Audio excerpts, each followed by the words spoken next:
Hola, mi nombre es Sergio Castiñeira Ibáñez, pertenezco al Departamento de Física Aplicada y voy a presentar el objeto de aprendizaje titulado Relación tensión-corriente en régimen estacionario sinusoidal.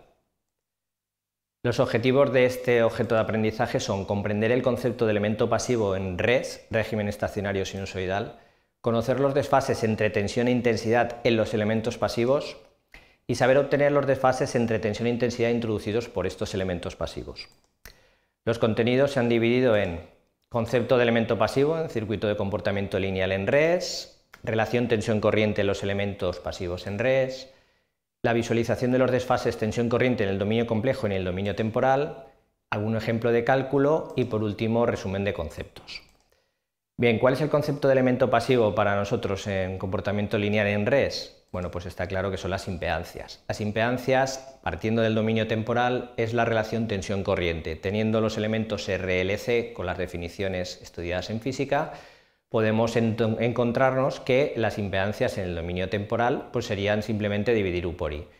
Bien, pero a nosotros nos interesa explicar esto en RES. Entonces, ¿qué es RES? Bueno, pues RES es cuando excitamos un circuito con una función sinusoidal y pasado un tiempo se establece el régimen permanente, con lo cual en todos los elementos del circuito de comportamiento lineal la respuesta también es sinusoidal. Esto nos lleva entonces a que en todos los elementos, si hemos atacado con un seno, tengamos un seno.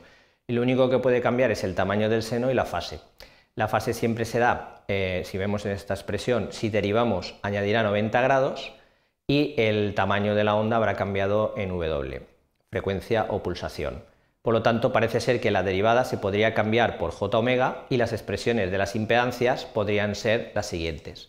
Donde antes eran R, 1 partido CD y LD, ahora pasarían a ser R menos JXC o JXL, siendo XC 1 partido C omega y XL omega L. Esto ya estaríamos entonces en el dominio complejo. Bien, pues estos elementos pasivos, RL y C, ahora lo que vamos a ver es cómo se relaciona la tensión y corriente en ellos.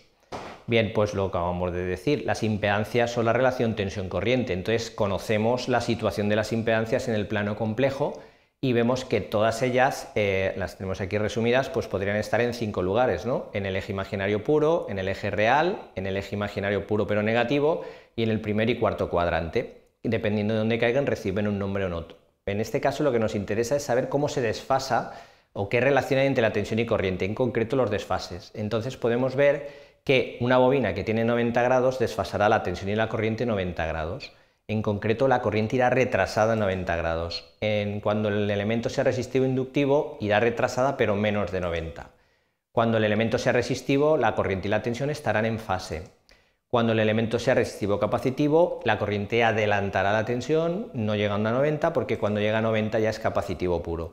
Todos estos dibujos que estamos presentando en la transparencia realmente o diapositiva tenéis que suponer o tenemos que suponer que van en sentido antihorario. ¿Por qué? Porque así podemos decir quién va por delante y quién va por detrás. Por ejemplo, en el primer caso he dicho que la corriente va retrasada. ¿Por qué? Pues porque primero pasa la U y por detrás viene la I y así sucesivamente. Por lo tanto, es muy habitual hablar de que la corriente retrasa o que la corriente adelanta. Bien, con esta idea, los desfases, por ejemplo, en un circuito como el que tenemos en pantalla, vamos a ver el desfase que habría entre la tensión y la corriente de una bobina. Hemos comentado que serían 90 grados. La corriente iría retrasada respecto de la tensión. Bueno, pues este desfase, que es tan simple de obtener, simplemente, y valga la redundancia, sabiendo el ángulo de la impedancia, en el dominio del tiempo lo veríamos de la siguiente manera. Veríamos dos ondas, la azul es la tensión, la corriente es la roja, y veríamos como el desfase entre las dos es de 90 grados coincidiendo con el dato que nos está dando la impedancia. Es decir, la impedancia está informando de que la tensión y la corriente se van a desfasar 90 y además que la iba a retrasar. Por ejemplo, si en vez de una bobina fuera un condensador, ¿qué ocurriría? Bueno, pues los condensadores hemos quedado puros que la corriente adelanta 90 la tensión.